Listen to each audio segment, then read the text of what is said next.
The problem is people want some sort of certainty that they're doing the right thing at that moment. Oh God, well, it's moving now, I could miss out on another 2 pips. Doesn't matter, you've traded a period of the week, you've made some profit, an acceptable amount of profit for trading a week. Have a break, why not? Two traders, Darren and Walter, pull back the curtain on profitable trading systems, consistent money management, and profitable psychological triggers. Welcome to the Two Traders Podcast. Welcome back to the Two Traders Podcast. Darren and I are going to do something different today. How are you going today, Darren? Yeah, I'm good, Walter, thank you. Well, I thought it would be kind of cool if we did this. What's something that you've learned in the last month, and how did that one thing help your trading? So I'll start first, and I'll talk about this idea of just chipping away at your testing. So for some people, when I say go out and test, they say, well, what should I do to get started? And I say, well, go out and test in Forex Tester, take 500 trades and see if you can make this work, if this system works for you. But what typically happens is people will either sit down for 6 hours, back test, the crap out of it, grow a beard, and either get really excited about it or get really upset because it didn't work. Or they will start doing that for about 20, 30 minutes and then kind of say, this doesn't work, give up, and move on to something else and maybe backtest something else. So instead of these extremes of sort of starting out and giving up versus just getting really deep into it, what I found, if you just set a little bit of time aside every day to do your testing, so it could be only 15 minutes, right? And let's say that, so 15 minutes, that adds up over a 7-day week, right? So you're spending over an hour, right? Just testing, just doing your, getting into your system. So what you'll find is after a month, that really adds up and you'll get the trades that you're looking for. And the advantages of this are that number one, you can't really give up on it in the first 1 or 2 sessions like you normally would if you happen to start in a drawdown, because you know that you need to do more trades to get a good sample size, right? If you've only done 7 trades and you've only tested it over 30 minutes or whatever it is, 10 trades over 30 minutes, 2 sessions, then you can't really give up on it yet, and you got to wait till tomorrow. The other thing is, because you don't have to be so vigilant toward the end of your testing session. So if I was testing for 6 hours straight, I would get really sloppy at the end. And I know I get really sloppy. I know that I'm not really trading the system that I traded in the beginning of my testing that I am now trading at the end.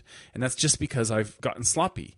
And maybe I've even adjusted my rules slightly. So it's not quite the same thing. Whereas if I'm just chipping away every day, doing 15 minutes a day, it's really something I look forward to. You can set up a little routine and listen to a certain music or whatever you want. Like, I like to listen to my subliminal music, as many of you guys know. But so that's something that I think, and I know other traders that are doing the same thing. They're just tackling this a little bit at a time every day, and it's really helped them in terms of seeing how many trades they can get under their belt, and it doesn't feel like they're doing a whole lot of work. They don't get discouraged. They actually look forward to it because it's just a slight little window of time that you have every day to do this. So that's one thing. That's one tip that I wanted to share, and I'd be interested to hear what yours is. What's something that has worked for you over the last month? Okay, I do actually do a bit of that myself. I do just short spells of testing. Perhaps if I'm kind of going through a bit of a rough patch in my head, mentally, I'll just kind of go and do 10 minutes back testing, not even particularly getting the figures for the back testing, almost like just sort of shadow boxing, going through the paces of what I should be doing and get back into the sort of rhythm of my trading. So that's something I do. The one big thing for me at the moment, which is massive, it's kind of the only thing that's absorbing my thoughts, is the distribution of winners and losers. And so if I suggested a strategy to someone with rules, what they would do is they'd go, say, to January, and they'd test through the whole year to the end and base their assumptions on the strategy and its performance on that. Okay, and this is what I'm noticing, is that let's say you start trading on Monday and you have 2 really good days, okay, the least likely thing to happen is for the next 3 days to be good as well. I'm not saying they can't be, but that's the chances of that happening are going down. The bigger your win streak is, the chances of it continue are going down. So my big idea is this notion that if you have a really good spell of trading and you've been winning a lot, there's no reason why you shouldn't just take a break. There's no statistical, you're not going to find a statistical reason for this, but what it does, what it buys you is it buys you time away from the charts. Okay, so if you trade intraday, for me, for instance, I'm trading on the H1 time frame now. So if I've had 2 really good days on Monday and Tuesday, and I know roughly what I make each week, it kind of balances out. I would know that if I'm quite a bit over my target, so I'm kind of using that as a time to consider whether to stop trading or not. And that's not an idea I really see bandied around much. The idea is you start at point A and you trade to point B, and whatever happens in between, you're not going to change. Likewise, if you've had the first 2 days are particularly bad, there's a high possibility that the next day is going to be a day of movement where you're going to make profit.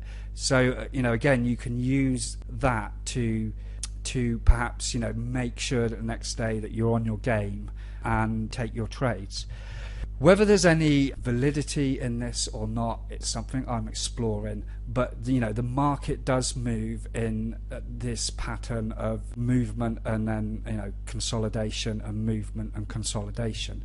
So to me, it's got logic. Have I been through 5 years of charts and tested this? No, because that's just not my style of doing things, really. I just like to stand back, look at the movement of the price on the chart and say, you know what, this wouldn't be a bad approach. So that's something I'm playing with at the moment, and putting it into practice a little bit as well. I know it's a bit out there. That's my big thing. Oh, that's great. I think we should probably talk about, we could do a whole episode on that, on the idea of trade independence and these sorts of ideas when it comes to trading, because I know this is something that a lot of traders think about, even if it is just in the beginning or later on. Because for you, it's more of a psychological thing, isn't it? It's not only is it a mathematical or a performance-related thing, but it's also sort of like a psychological break. Yeah, definitely. Yeah. If you trade 5 days a week on the H1 time frame, week in, week out, you do get tired. You do notice that towards the end of the week, you start making more mistakes. The same towards the end of the day. You're more likely to struggle with those difficult decisions. You don't really notice it going on until you examine it, but it is going on there. We are kind of very set in this mindset that you start trading at the start of the week and you finish at the end of the week, and anything like that, I like to question them and see whether it's true or not. And I notice even on the weeks where I end up losing, there was plenty of opportunities during that week where I could have said, you know what, it's been a bit of a rough week. I've had a nice little break there. I'm up. I'm just going to call it quits for the week. And the problem is people want some sort of certainty that they're doing the right thing at that moment. Oh God, well, it's moving now. I could miss out on another 2 pips. Doesn't matter. You've traded a period of the week. You've made some profit, an acceptable amount of profit for trading a week. Have a break. Why not? Yep, exactly. That's great. Well, thanks, Darren. We'll see you next time. Thanks a lot for that. Okay, cheerio, Walter.